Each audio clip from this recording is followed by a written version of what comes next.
You are listening to the IFH Podcast Network. For more amazing filmmaking and screenwriting podcasts, just go to ifhpodcastnetwork.com.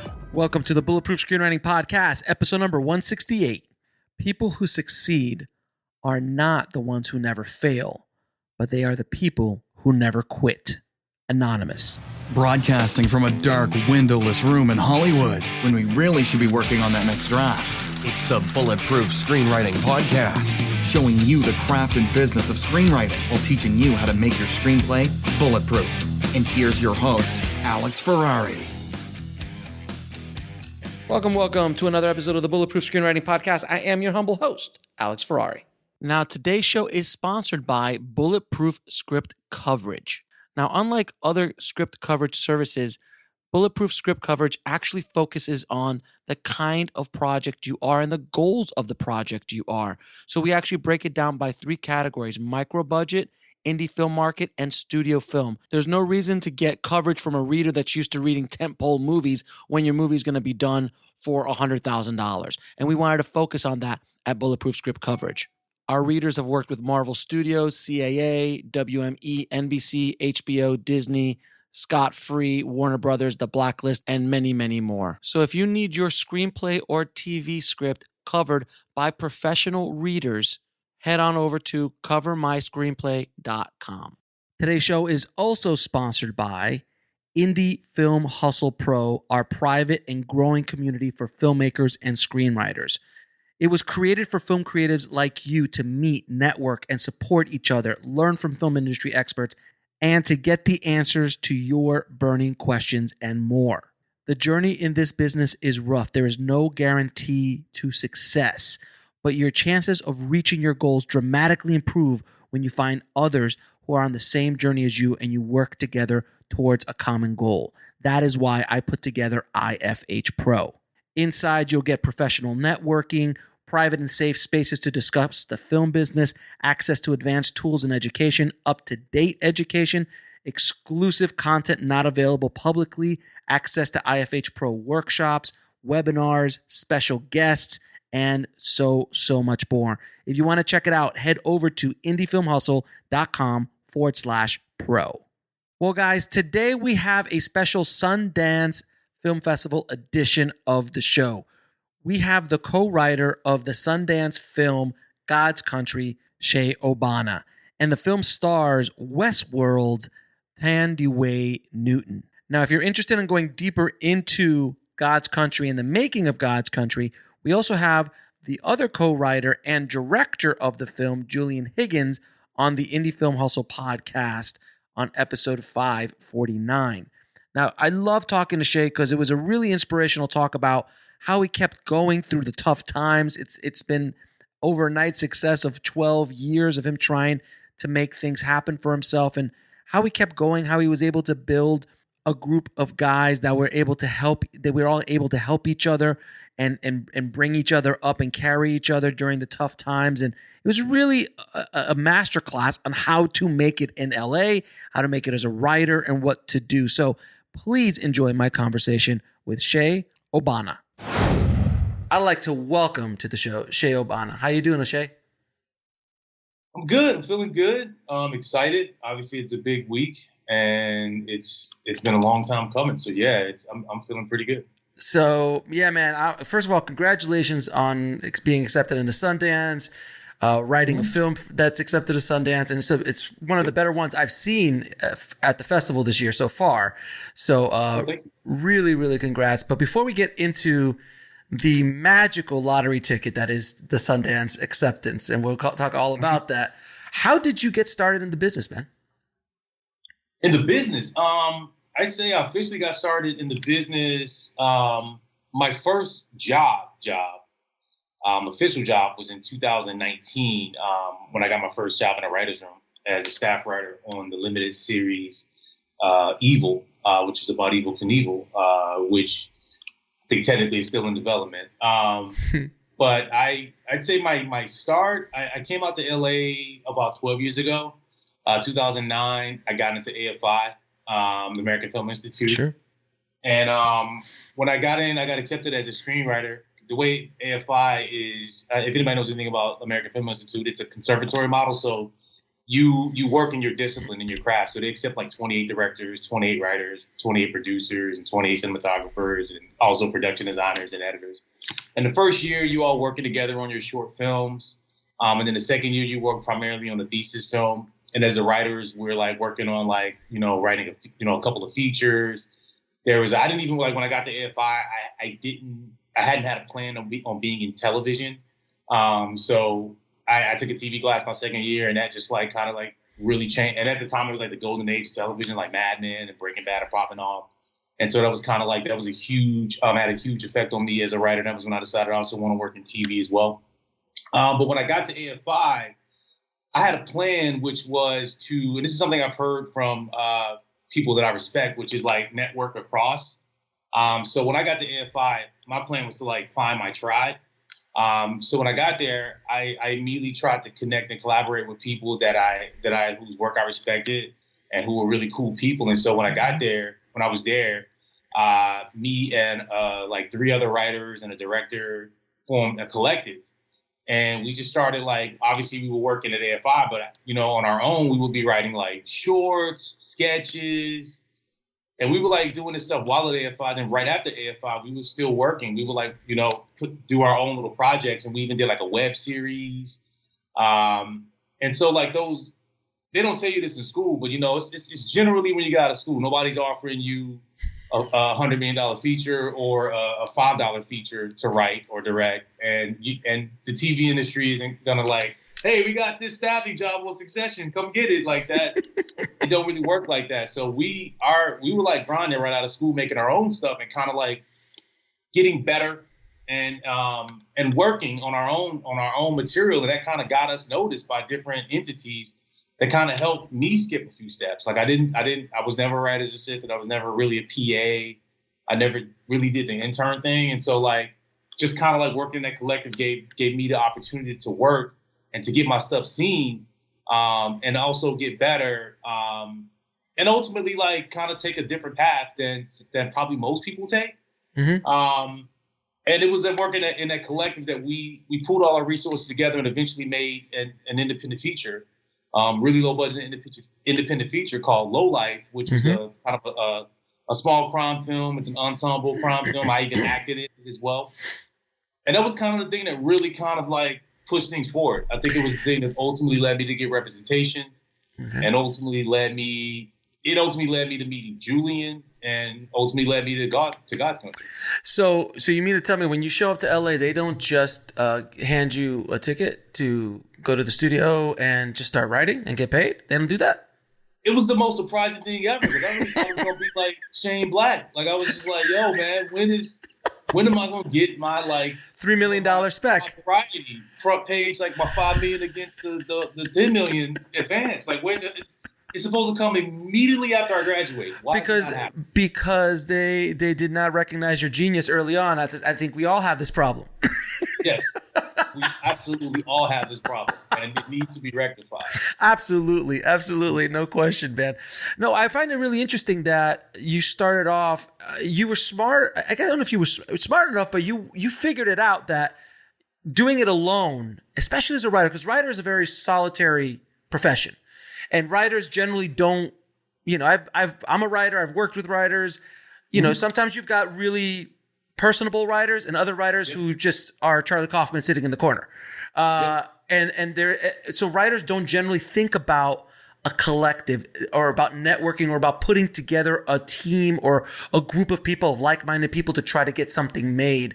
And that is so valuable, because I think what you just said is if you wouldn't have done that, you wouldn't have been able to get your first feature made. You wouldn't get you wouldn't have been able to get your representation, so on and so forth. So it was this group that you kind of all lifted yourselves up. I mean, look, Spielberg, Lucas, Coppola, Scorsese, they all did it back in the day. They got this group together and they helped each other out. And it was crazy. I didn't even know that. Like I had already came in with that mentality, but I didn't even know that those guys did that until I watched the Spielberg document. I had heard about it before, but I had never actually seen it. Like actually seeing images of Spielberg on the Scarface set with like in the big shootout with like a mask. I was like, Spielberg like worked like B camera on that. You know what I mean? So like Right. even the masters were thinking of that. You know what I mean? So like, yeah, it was something inherent. And I agree, as writers, we're not necessarily like, it seems antithetical to the way we work to be like collaborative. But what happened, like, it was AFI for me going to a place like the American Film Institute, or I mean, I think any really good undergraduate film school, even graduate program, if you go, like, everybody's on the same level as you, and generally everybody's pretty good. They're just undervalued at that point because you're young or whatever. That's the time to like build those relationships and build those collaborations, and not try to go, network to go write a query letter to Spielberg or something like that, because like that's they're not on your, like, I hate to say it, but like it's levels to this, and they're at a different level. Come up with the people that are like grinding out there with you, and it's super rewarding personally, but it gives you pool resources. You know what I mean? Right. Money, talent, time. You're all on the same Connections. level. Yeah. Yeah, connections. It's one of my biggest pieces of advice. I'm not a big on advice, but like that's a big piece of advice that I would give to any really crafts person, but specifically like writers and directors, like at least with like cinematographers and other people, like they're working. Like all my friends are the DPs and we're editors, constantly working. You know what I mean? And like with the writers and directors, it's a little bit tougher to crack. Nobody, like I said, nobody's offering you like a film. Nobody's offering you a TV show. So you have to like find ways to work and network and build and kind of build yourself as a creator. Yeah. I think being in the town like LA, man, if you don't have friends, if you don't have relationships, you can't get anywhere, man. You just can't. And that's something that they don't teach you. They don't teach you that at school. You don't understand what the value is of those relationships, because all of my jobs when I first got to LA, man, were friends of a friend. I got to LA, I knew two people, a DP, and I knew two DPs. That was it. And within 2 or 3 months, I was nonstop working as an editor, colorist, post supervisor. And then it just started to build on itself, because you're like, oh, this guy's really good. Why don't you do this? But it was all about building those relationships, going to these little parties and like, introducing yourself and all this kind of stuff. Man, I'll tell you a quick story. Barry Sonnenfeld, right? And the Coen brothers. Barry was the DP on Blood Simple. Yes. Yeah. Mm-hmm. Do you know how he got that job? He told me when he was on the show. He said, "Hey man, listen, how'd you get involved with the Coen brothers?" He goes, "I went to this party. I was young. I just got finished doing porn, because that was how he paid off his first camera." That's right. I think I heard about that. Yeah. So then he's like, I'm sitting in the corner and I look over, and then in the other corner, there's this tall, lanky dude. So I walk over to him. "Hey, what's your name?" He goes, "I'm Joel." He goes, "Oh, I'm Barry." He's like, "Yeah." And he's like, "I'm shooting this thing this weekend. We're shooting this trailer for this movie that we're trying to raise money for, Blood Simple." He's like, "Well, I got a 60 millimeter camera." He goes, "You're hired." That was it. I'm like, really? And that was the way, and that's how Barry Sonnenfeld and Joel and Ethan took off. But it was about you got to put yourself out there, man. You're absolutely right. Especially as a writer. Especially because as writers, like you said, like a lot of us are like, some of us are Charlie Kaufman people, but a lot of us are not really super like the social butterflies. Some of us are, obviously, but you gotta get out, especially in LA. No, you gotta get out there. You gotta network. You gotta meet people. You can be the best writer in the world, but if you're just sitting in the corner writing like these amazing scripts that nobody's really getting a chance to see, and a lot of times they're hiring you. Not just the work, they're hiring you. Like they want to be in business with you. And nobody's going to know that if you're just sitting in your room all day and you're not getting out and you're not meeting people. Or at least if you're not a big social person, connect and collaborate with people who can kind of like work those avenues for you, or at least put you in those situations to like be the icebreaker in those social situations. You know would you at the beginning of your career, if you found a director or a producer, and you guys are just starting out, I'm like, "Listen, man, if you get this produced, I know you don't got any money, pay me something on the back end." Would you rather have something that's been produced and no money at the beginning, or a little bit of money and nothing gets produced? The former, like 100%. Like I am 100% like the person that's the way we came up. Like very little money, but it's being produced. That has a higher value to the industry than having money and not really having anything out there. that's always been the way I work. That's kind of the way the people that I looked up to, that's kind of the way they came up. You know, people like really like just like, let's get it made. Even we'll make our budget our aesthetic. You know what I mean? Like we'll make our resources our aesthetic because we're that good as creatives. So yeah, I'm 100% in that camp of just like not having a lot of money and getting out there and producing something. Now, was there a film that lit your fire to come into this ridiculous business? I don't know if there was a specific, because the films that are the films that I love are not.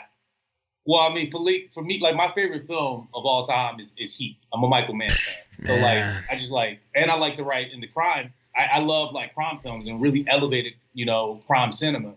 And so for me, like that's the film where I was just like, man, this is like you can make something that just like sits with you forever, that you constantly revisit.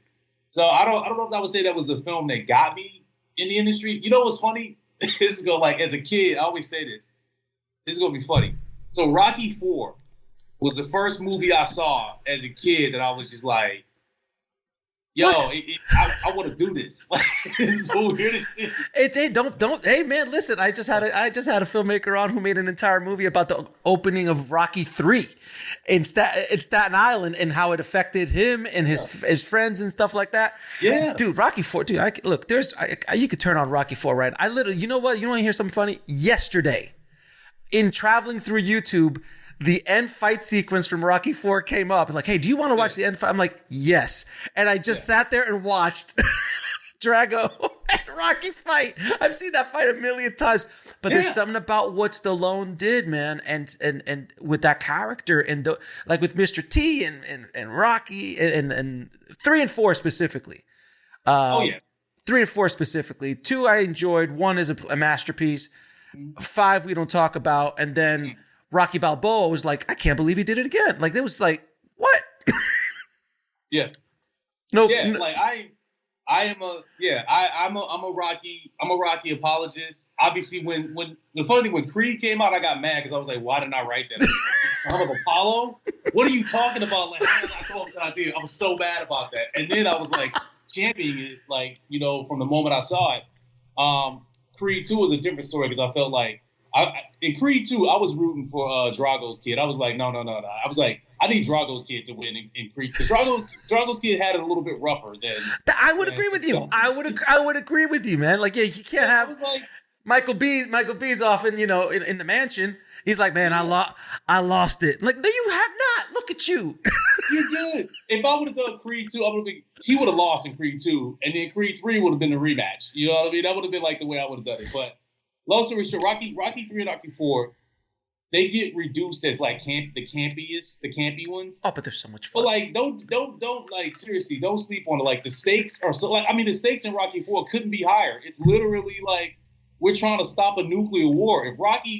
When Rocky beats Drago, he destroys the Soviet Union. Like, what are you talking about? So like, I'm joking around. I'm being, but I love, like, for me as a kid watching that, it was just like, that was when like you're dreaming. You like, I remember like watching that, putting popcorn in my mouth and play boxing with my buddy, and that was when I was just like, yo, I want this feeling that I have right now. I want to give this feeling to other people. You know what I mean? So that's probably the movie that I remember that had the most effect on me.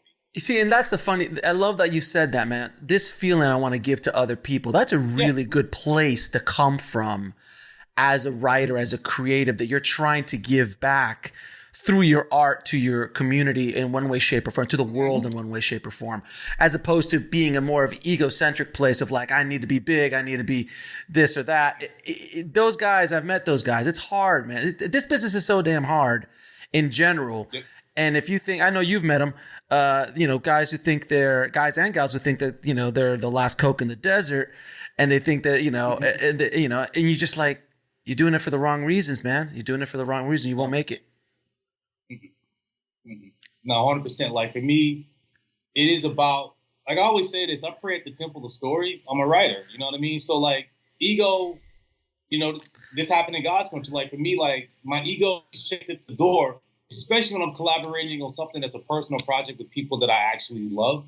You know what I mean? People that I consider like, contemporaries or friends or whatever you want to call it. It's just about like, I want to give some kid or some adult or whoever, like the feeling that I got from watching, Rocky for the first time or watching Heat 75,000 times. You know what I mean? I want to give people that feeling. And so that's why I do this. We'll be right back after a word from our sponsor. And now back to the show. Now, I got to ask you, man, because I know there's a lot of young writers listening. How did you keep going all those years that when doors weren't opening, man? Doors weren't opening, things weren't happening the way you wanted to, and you just kept your head down and you just kept going. If I may use a Rocky quote, it's about how hard you can get hit and keep moving forward. And it's so true. What did you do to make it through those? Because we're not talking about months. We're talking about years. So there must have been something that you did that made you wake up every morning. You're like, man, I got to write, or I got to do this, and I got to keep going. What was that thing?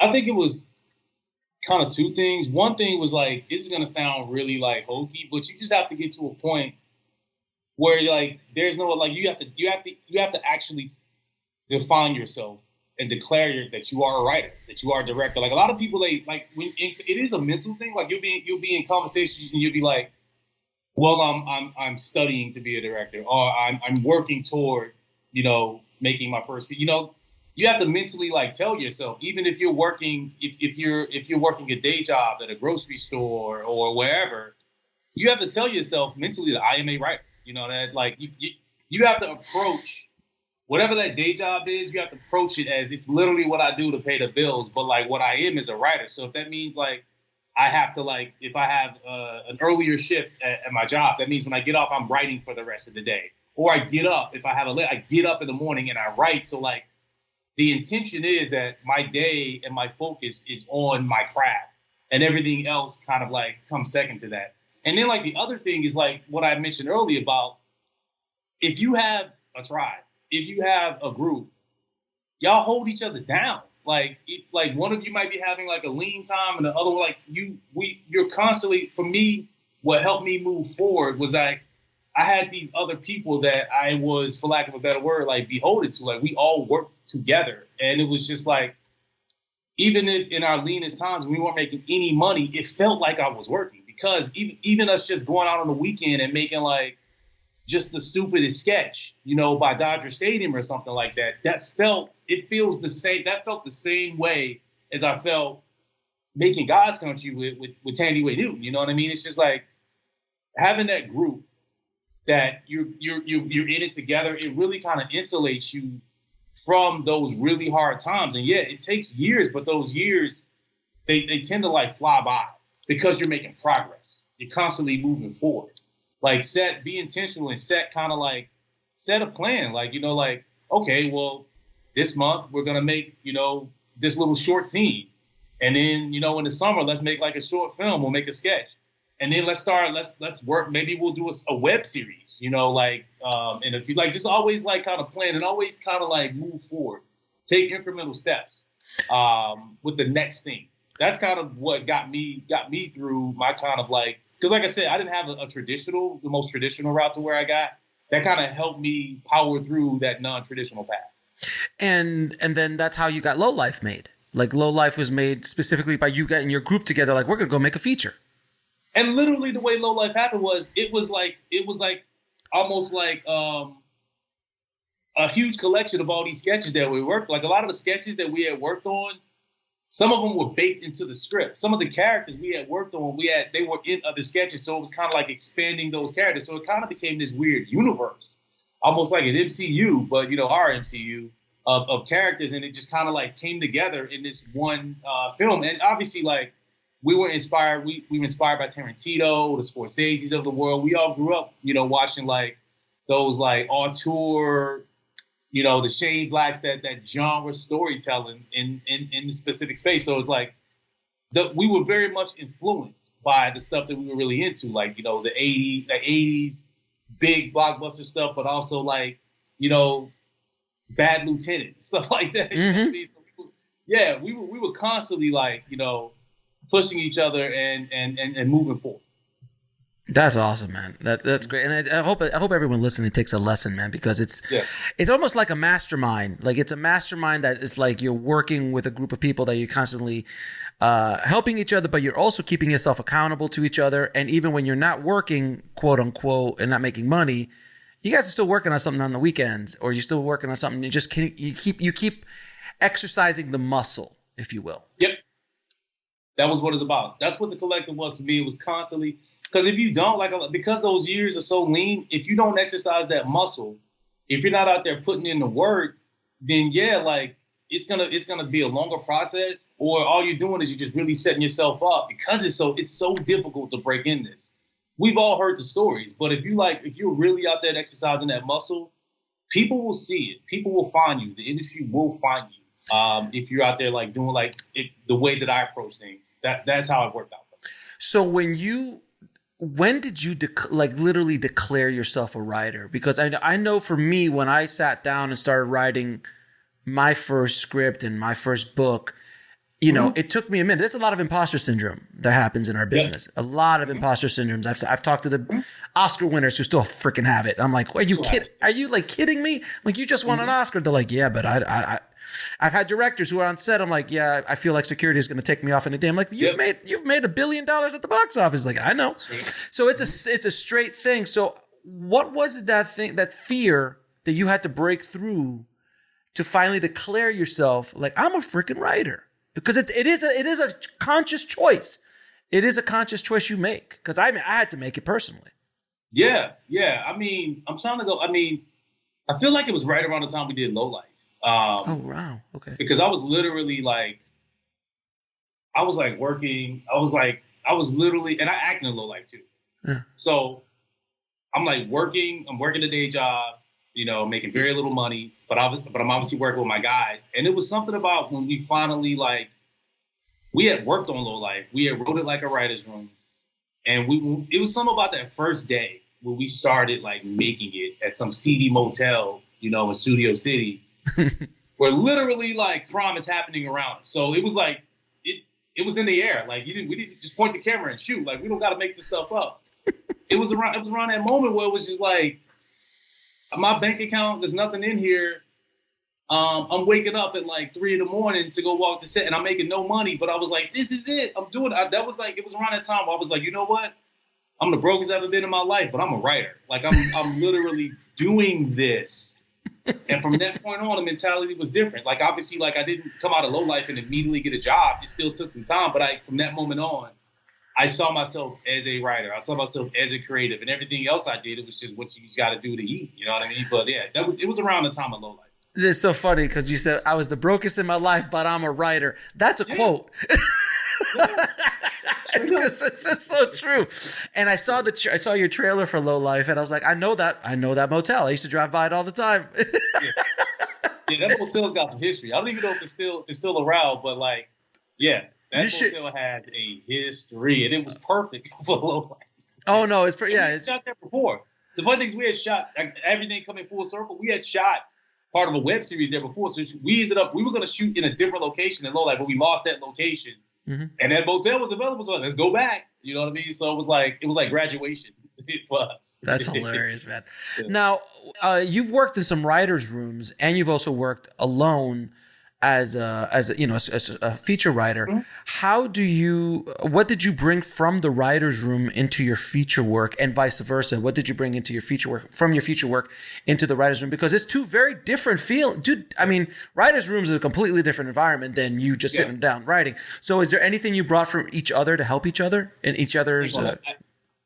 Yeah, I mean, what helped me, like I said, I'd never been a writer's assistant. I had never really been a PA. So I didn't have professional experience in the writer's room. But because of the collective, for the past 5 years before I got that job, we worked like a writer's room. So a lot of the habits that I saw in a writer's room, I learned in working with my guys. So but it would help me because the imposter syndrome, I'm not big. I'm not the biggest pitcher in terms of I'm constantly pitching stuff. Mm-hmm.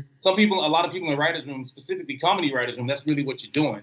And so I kind of honed that craft with my guys. I mean, when you're in a group of guys and we're we're like cracking on each other, and it could be really like testosterone, whatever. Like, you learn to kind of like to pitch, and you learn how to like. Sometimes you're gonna have a bad pitch, and it may not work out, but keep, it doesn't. Don't stop. Don't let it stop you from continue to move forward. So like, it helped me like when I finally got my first professional writer's room. The reason I was able to get that job, and then I was able to kind of like skip a bunch of steps and be successful, was because I had honed those skills working with my guys on Low Life. We literally wrote Low Life like a writer's room. We broke it. We broke story. We assigned each other different sections, and we would go off and write our section, bring it back, and then we would like, edit together like a writer's room. So like that helped me to really make that transition, even though I still felt some imposter syndrome. It got me that first job, but it also helped me make that transition. That was a tough transition. It's like going from it literally is like going from high school to the pros as an athlete. And so that helped me, like being able to like have that experience with my guys helped me make that transition. And in terms of going from the writer's room to feature, I think it's all about process and time management. In a writer's room, the professional writer's room, like you're constantly working, you're working against deadlines. Like it's got to get done, and you're getting assignments, and it's much more about time management. I think in the feature world, specifically when you're working alone, you generally don't have any like deadlines you're trying to hit, or you're just kind of like going with the flow. But working in a writer's room helped me, and I guess you can say specifically with God's Country, it really helped with like process and development and breaking story and time management. I think those kind of like different virtues or whatever you want to call them, that's what I kind of took from like the writer's room world and brought it to the feature world. Now, before we get into God's Country, man, I need to ask you, what was it like getting the phone call, or how did you find out that you got into Sundance? I always love asking these stories.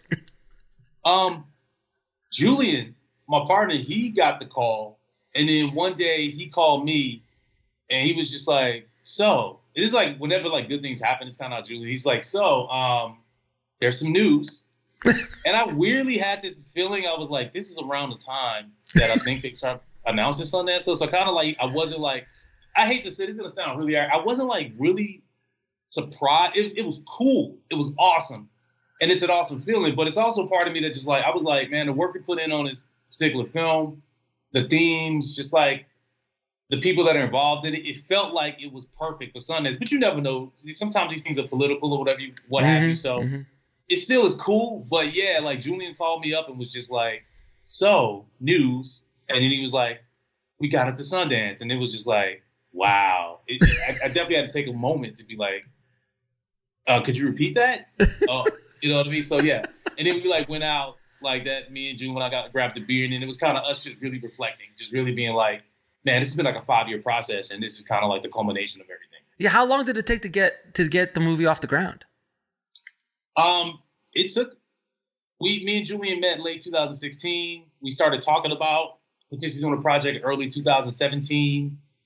I think 2018. We went to Montana because I'd never been. Like, we shot in Montana, and the story set in the Mountain West. So he had been before because he had made the short version of the film. And so he had shot in Montana before. He had familiarity in Montana. And his DP, Andrew Wheeler, like he part-time lives in Montana. So I had never been. And so 2018, we go to Montana. That was huge on my process. Like being able to go and see the landscape and see the terrain and kind of see the environment. It helped with me to write, to actually write those scenes. A lot of ideas that I came up with when we were in 2018 we went to go to Montana. So 2018 we go to Montana, and we started writing the script around that time. And then we were gonna shoot early 2019, but we just felt like we didn't have enough financing to actually do the film the way we wanted to do it. So we didn't start shooting until February 2020. So we started talking about the film in 2017, started working on the script like 2018. We don't start shooting until 2020. But nothing happened in 2020. So it's a smooth sailing in 2020 for you, right? And production wise? No, we started shooting February. Oh yeah. You took a second. Took you a second. That's trauma, man. You hit me with the trauma right now. Yeah. So something happened in 2020, like literally February, March 2020 is when the world just like changed.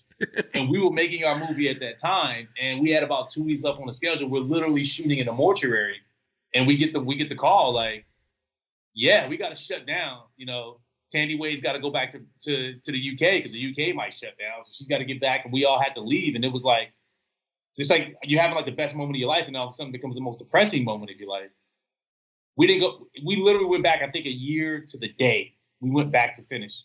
Wow. And it was the greatest thing to happen because it made that year when we were home, me and Julian worked on elements of the script. Like we went back to rewriting and we worked on elements of the script that we felt there still were issues that we were shooting in 2020, stuff that we noticed like, dude, this could be better.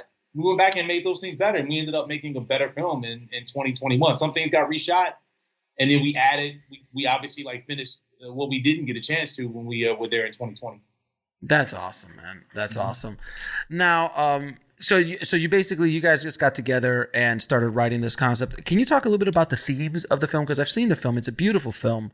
It's beautiful. It's haunting. It's definitely dark, without question. Can you talk a little bit about the themes and how you kind of interweave them into the characters a bit without giving away too much, obviously?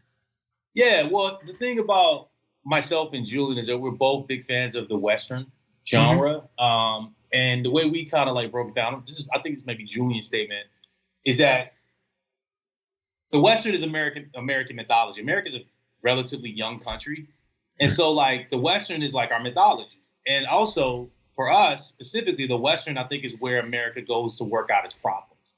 Like there's a lot of, I've written a couple of like Westerns, and like the cool thing about Westerns is there's themes that you can like really explore in Westerns and explore from an interesting perspective. One of them is race. And one of them, obviously, you can explore themes of gender, you can explore themes of inequality,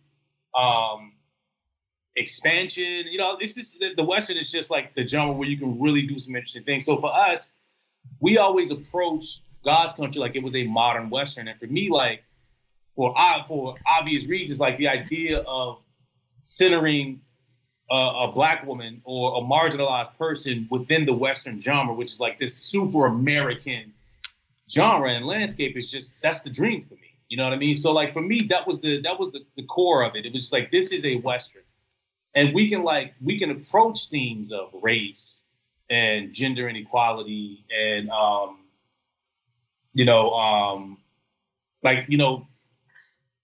I'm trying to think what's the right word without giving things away, which is like, you know, themes of like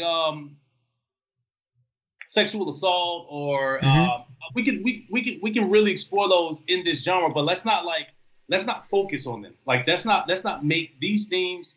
We want to approach it from kind of a subtle perspective.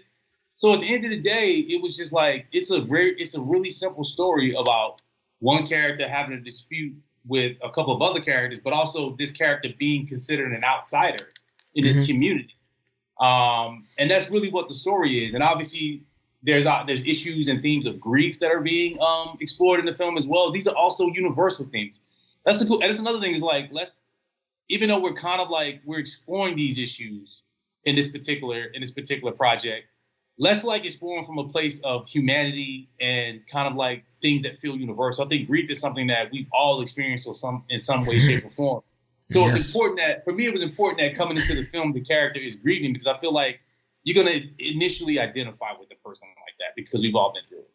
So that's kind of like, I kind of like went off on a tangent, but for me, it was always like, yes, there's a lot of themes in this film, but let's just approach it specifically from story. Character A wants something, character B is getting in their way, and they got to work it out. Yeah, and you've got a great actor from Yellowstone in your film, which I think Yellowstone right now is probably some of the best television being written right now, without question. And if you want to talk about modern Western, I mean Taylor don't play. He's Mr. Modern Western. I'm not gonna lie. Like I've seen, obviously I watched Wind River. You know, it's obviously like exploring like kind of the same landscape as God's Country. Hell or High Water, you know, which he wrote, which is probably the best modern Western in the past few years. Yeah, Taylor's got it locked. He knows Texas. He knows like the fun. I grew up in suburban, you know, Houston. Oh, okay. But just living in that environment, like you drive you drive out of town, you drive west, you know what I mean? Or you drive a little bit outside the major cities, like that scene in Hell or High Water where they're herding the cattle across. I don't know if you remember that, and they're trying to and Jeff Bridges waiting to go around it. He says like, it's the 21st century, and I'm herding cattle like from a storm. I'm like, yep, that's really what it's like, and it is that color, those little nuances that's what makes it feel like a modern Western. You know, like No Country for Old Men is another like great example of this. I love it. I love the genre. Yeah, and I just moved to Austin from LA, so I'm jealous. Well, this is where all the cool kids are hanging out, man. This is where all the cool kids are hanging out. We'll be right back after a word from our sponsor. And now back to the show. And there's no state tax, but which is I moved from Austin to LA. Like when I moved to LA in 2009, I came from Austin. So Austin was like. Yeah, Austin is like one of the places in the world that I consider home. Like I love the city. I love Austin. And then you're right, man. You drive outside of Austin, about an hour out, you are not in Austin anymore. Like this is you're literally in Hell or High Water. You're in Yellowstone. Mm-hmm. It is a completely different world, a completely different everything. But mm-hmm. it's interesting. It's really interesting. Absolutely love living here, man. And it's so funny because I got hooked on Yellowstone when we got here. I was like, we gotta watch Yellowstone. Now I'm like completely fanatical about Yellowstone and all the stuff that he's doing. But yeah, that's why I was really excited to watch God's Country, man. It's a really great chapter in the films that are being created in this genre, man. You did a fantastic job. I gotta ask, like, how did you guys get the financing together for this film? And was it before Tawny or after? How did that work out? How did she get involved with it? Because she's a fairly big star now. She's in one of the biggest TV shows on HBO, and she's no joke. Yeah, Thandiwe's major. The thing, like, Julian kind of like was inspired by the way we did Low Life. The way we did Low Life was like, we literally made it for pennies. We scraped together everything we could. But the idea was, this is a train that's leaving the station. Partners, financial, whoever, get on board or get out of the way. This thing is going to start this day. Get on and get out of the way. We're not waiting on nothing. So that was the mentality. Julian kind of saw that and applied that to God's Country. And so we specifically wrote for the aesthetic. We specifically made the film a certain way to where it wouldn't be cost prohibitive, to make it. Like, we weren't making a $5 million movie. We weren't it looks like that way, but we didn't approach like we're writing a $10 million movie or even a $5 million movie. We approached it as like again, make the movie and the story, make the budget or whatever, make it your aesthetic. So we approached it with that same mentality, and like we were able to find there was a colleague of Julian's that actually contributed a significant amount for us to like make the film in 2019. But at the time we felt like that wasn't enough to really make it the way we wanted to make it. So we just waited. We were like, let's wait a year and let's start going out to some. At the time, we were going to go with just I hate to say the word like no name actors, but unknown. Yeah. Non-bankable. Yeah, a non-bank. There we go. Non-bankable. And I don't think we had even like decided yet, but we were like literally auditioning non-bankable actresses. But then we were like, you know what? Let's wait a year. Let's see if we can get some more financing. And then let's just go out to more bankable actresses, which is what we did. So we spent 2019 offering and really not offering, but like looking to see if we could, find a bankable actress. And we were able to connect with Cold Iron, who ended up being the production company on the film, and ended up securing the financing to actually go make the film the way we wanted to make it. And actually working with Cold Iron, we were able, the script went around and it got to the head of Tandy's agent. And Thandiwe's agent reached out to us and was just like, this is really, we really like this. We think this could be good. Thandiwe, like, what do are you interested in her? Of course, we're like, yeah, of course. And so she read it and immediately connected with the material, and cut to a few weeks later, like me and Julian were meeting with Thandiwe, ironically at literally the same bar where I met Julian in 2016, and we had our first discussion that led to God's Country. We ended up meeting with Tandy like literally at the same place. It was like all like kismet, serendipitous, as they say. So yeah, in terms of the financing, like it was just like, it really was like kind of it was like a private, a friend of Julian's who was a really great guy that just really supported us, supported what we were doing. He invested, and then it was Cold Iron that kind of came in with the rest of the financing, and that was really it. That's awesome, man. That's awesome. Well, I know you guys are going to have a really successful screenings over at Sundance, and I'm sure it's going to find a home somewhere. I doubt that it won't.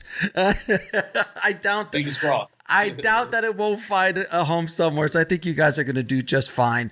I'm going to ask you a few questions I ask all my guests, man. What advice and I think we've kind of talked about it, I'm going to ask it anyway. What advice would you give a screenwriter trying to break into the business right now? One I've already mentioned, which is like network across. Try to find people that you can collaborate with, that you can actually make your stuff with. I mean, we've seen it happen with a lot of people who are major forces in the business right now. They collaborate with people who are on the same level as them, and they, like we talked about, just work that muscle. And also, you're putting stuff out there, and when you put stuff out there, it has a value versus not, just writing, writing a bunch of scripts. Yeah, you may get better as a writer, but at the end of the day, the goal is to get your work produced. So I always say network across. And then the second one, I would say take an acting class. I know it's like take an acting class or act in something. Like for me, one of the greatest lessons I learned was from acting in the stuff that I was working on through the collective. Like in that collective, one of our guys is a director. He's always putting me in stuff. And he always had me playing like the same character, which is hilarious. And so like by acting in things, it gave me a different perspective on scene work. Like a good example was in Low Life. I wrote this huge monologue for like a character in the script, in the movie. If anybody's seen the movie, like there's a character in the movie that has a tattoo that's a pretty, that's pretty, like it's offensive to a lot of people. But there was like a story behind it. And I wrote this like crazy monologue about what happened in jail and everything and why he got the tattoo. He's a recently released convict. And it was this cool monologue. And then we got on set and we realized like, this ain't working. Like, this is too much. Like, it was this huge monologue. And at that time I got my actor hat on. I'm no longer a writer. I literally was just like, let's cut it. Let's cut this monologue and let's just make it a mystery. Let's just make it the entire movie that no one knows why he got this. People will constantly be asking that question, and it's going to like so much more push engagement. It's going to push engagement for the audience. They'll be like, why does he have this tattoo? Like, because he seems like a really nice guy, but this tattoo. And so like, I wouldn't have done that if I hadn't had my actor hat on. Because my buddies who were in the group that are writers, they were on set that day, and they were like begging us not to cut this. They were like, Shaye, we're like, no, don't cut it, man. This is what the movie's about. I was like, nah, man, trust me, it's not worth it. Let's cut it. Let's go. And it ended up being like a great decision that I think really like took the movie to a different level. So I 100% recommend take an acting class or act in something. The funny thing is, I think a lot of writers probably originally wanted to act, but they either like we're generally like quiet people, or they don't have the chops, or they were afraid, or whatever you want to say. Mm-hmm. But act. Like I would definitely like take an acting class. I think it'll make you such a better writer, and it also will help you with getting your stuff out there.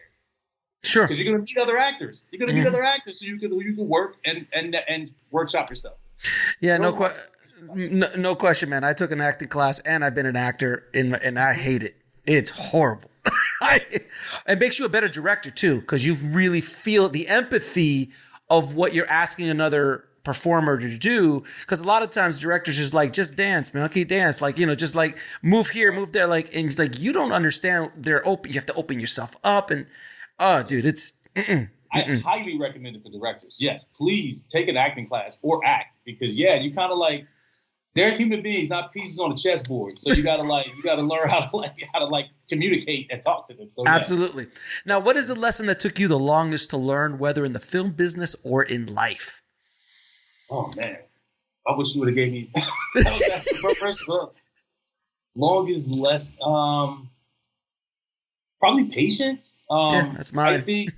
I think as there's this mentality coming up, and specifically with writers, is that you just gotta like write a bunch of scripts. You know what I mean? You gotta write a million scripts and just keep putting stuff out there and keep pushing. The thing I've learned as I've grown in this business is it's about quality, not quantity. So like patience, whether it's like instead of like going and jumping on something new, maybe like stepping away. Like I'm a big fan of like if you're working on something, maybe step away from it for a little bit and go work on something else and then return. Don't just put it out there. Don't put something out there. Don't put something out there until it's ready. And that's where the patience comes in. So like you may work on something and you may think it's like pretty good, but maybe take a step back, step away from it, and then return to it and look at it again with fresh eyes. And you might see some things that you didn't see before that were like glaring issues that now, you know, the issues that weren't glaring before, but now that you read it with this fresh perspective, now they're glaring issues. So patience is something that we had to deal with on God's Country because we literally had to wait a year to finish the film. So I feel like in this industry and in life, it's a marathon. It's a war of attrition. So just like, you know, be patient and just like have some resolve. I think those are the things that will carry you throughout this particular industry, throughout this particular experience. I think the business teaches you patience, man. Whether you like it or not, Mm-hmm. you're gonna learn patience if you like it or if you don't like it, because you're gonna get a lot of, like I always say, I got shrapnel, lots of it from this business, Mm-hmm. you know, and that's but when you first come in, so when's the money coming? When am I getting my first job? When am I getting it's just, they just don't Even teach now, you that. I'm still learning that. Like I'm a working writer. I'm technically successful, and I still have to learn patience. Even like, when is this check coming? When is this check? And you just got to be like, look, man, it's gonna come when it's gonna come. Like you don't control the world. Like stop. You know? Don't push the river. It flows on its own. Yes. Absolutely. Now, 3 screenplays that every screenwriter should read. Oh man, I'm kidding. Okay. I would say Shane Black's work. Mm-hmm. So let's go with just Shane's Black work. Period. Just that's good. Yeah, he changed the game. Like Shane changed the game. Like a screenwriter before Shane was, I think, was this very kind of like stodgy, formulaic, kind of like, you know, really like not exciting.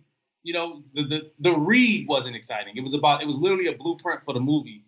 And then Shane came through and made the read entertaining. So any of Shane Black's work, I would say read Sorkin's work, maybe Social Network. Ugh. If you wanna like read how dialogue can push the scene. And be careful. Everybody thinks they Sorkin. Everybody thinks they're Tarantino. Everybody thinks they can write great dialogue. Nope. And we all think that, and I'm sure we all can. I think I'm good at dialogue, but if you want to like really like read how dialogue pushes a scene forward, read Social Network, read Sorkin's work, and then I want to like, I think the default is Tarantino.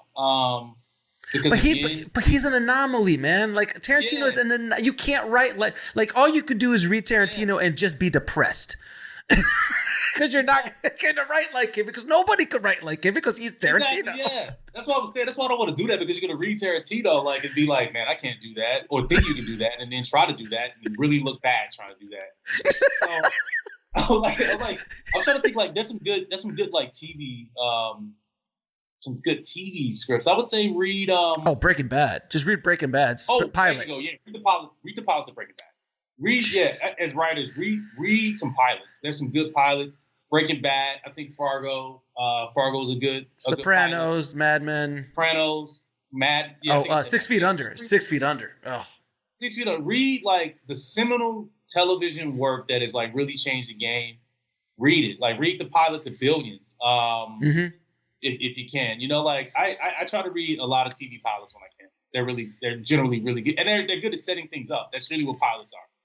Shaye, man, I appreciate you coming on the show, man. I wish you nothing but success at Sundance and keep doing what you're doing, brother. And thanks for being an inspiration to everybody listening, man.